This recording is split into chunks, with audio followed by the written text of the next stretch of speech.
بسم اللہ الرحمن الرحیم۔ ہماری جو آج کی گفتگو ہے وہ یہ ہے کہ روزے کے بارے میں پھیلائی گئی چند غلط فہمیاں کون کون سی ہیں۔ اسلامی مہینہ رمضان اس وقت جاری ہے اور دنیا بھر کے کروڑوں مسلمان روزے رکھ رہے ہیں۔ روزے رکھنے کا مقصد طویل عبادت اور صبر کے ذریعے مذہبی روحانیت میں اضافہ کرنا ہے۔ رمضان کو لوگ اللہ تعالیٰ کی قربت حاصل کرنے کا موقع تصور کرتے ہیں۔ اگرچہ بظاہر یہ ایک سیدھا سادہ عمل ہے، مگر روزوں کے حوالے سے متعدد افواہیں اور غیر مصدقہ باتیں گردش کرتی رہتی ہیں۔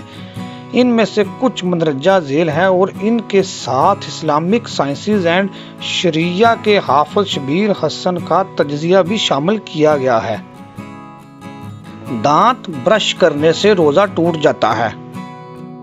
بہت سے علماء کا خیال ہے دانت برش کرنے سے روزہ نہیں ٹوٹتا۔ حافظ شبیر حسن کہتے ہیں کچھ لوگوں کا خیال ہے ٹوتھ پیسٹ میں ہلکا سا پودینہ اور نمک کا ذائقہ ہونے سے روزہ ٹوٹ جاتا ہے۔ اگرچہ بہت سے علماء کے خیال میں دانت برش کرنا جائز ہے، حافظ شبیر حسن زیادہ محتاط لوگوں کے لیے کچھ ٹوٹکے بتاتے ہیں۔ پہلا مشورہ تو وہ یہ دیتے ہیں کہ کم سے کم ٹوتھ پیسٹ استعمال کریں اور ایسا ٹوتھ پیسٹ استعمال کریں جس کا ذائقہ بہت تیز نہ ہو۔ دوسرا مشورہ یہ ہے کہ مسواک استعمال کی جائے اور یہ سنت نبوی بھی ہے۔ آپ اپنا تھوک نگل نہیں سکتے۔ اپنے تھوک کو نگلنے کی بالکل اجازت ہے، بلکہ اس کی حوصلہ افزائی کی جاتی ہے۔ حافظ شبیر حسن کہتے ہیں کہ اس غلط فہمی کی کوئی بنیاد ہی نہیں۔ تھوک نگلنا بالکل قدرتی ہے اور اس سے آپ کا روزہ نہیں ٹوٹے گا۔ تاہم کسی اور شخص کے ساتھ جسمانی رطوبت یا بیوی کے ساتھ ہم بستری کے تبادلے میں روزہ ٹوٹ جاتا ہے۔ آپ اپنی بیوی کے ساتھ جنسی تعلقات قائم نہیں کر سکتے۔ روزے کا مقصد ہی اپنی چاہتوں کو کنٹرول کرنا ہے، جس میں کھانا پینا اور جنسی تعلقات شامل ہیں۔ رمضان صرف خوراک پر پابندی کا نام ہے۔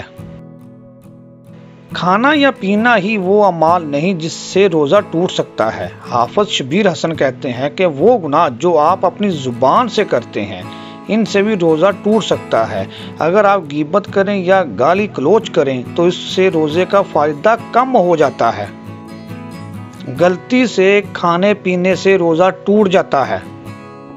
اگر آپ مکمل طور پر اور حقیقی طور پر بھول جائیں کہ آپ نے روزہ رکھا ہوا ہے اور کچھ کھا لیں تو آپ کا روزہ نہیں ٹوٹتا، بشرطے آپ یاد آنے پر فوراً رک جائیں۔ تاہم اگر آپ کوئی ایسا کام کرتے ہوئے کچھ کھا پی لیں جس سے بچا جا سکتا ہے تو اس سے روزہ ٹوٹ جاتا ہے، جیسے کہ وضو کرتے وقت۔ اگر وضو کرتے وقت آپ نے غلطی سے پانی پی لیا تو روزہ ٹوٹ جاتا ہے۔ حافظ شبیر حسن کہتے ہیں جب آپ وضو کر رہے ہوتے ہیں تو ہم مشورہ دیتے ہیں کہ غرارے نہ کریں، صرف کلی کریں۔ کیا آپ کوئی دعا کھا سکتے ہیں؟ برطانیہ کی مسلم کونسل نے انٹرنیشنل گلاکوما ایسوسی ایشن کے ساتھ ایک مشترکہ پیغام جاری کیا ہے جس میں لوگوں سے کہا گیا ہے کہ کچھ دوائیاں ایسی ہیں جو روزے میں استعمال کی جا سکتی ہیں، مثال کے طور پر آنکھوں کے قطرے۔ اس تنظیم نے رمضان کے بارے میں ہدایت نامہ جاری کیا ہے جو ہسپتالوں میں استعمال ہو رہا ہے۔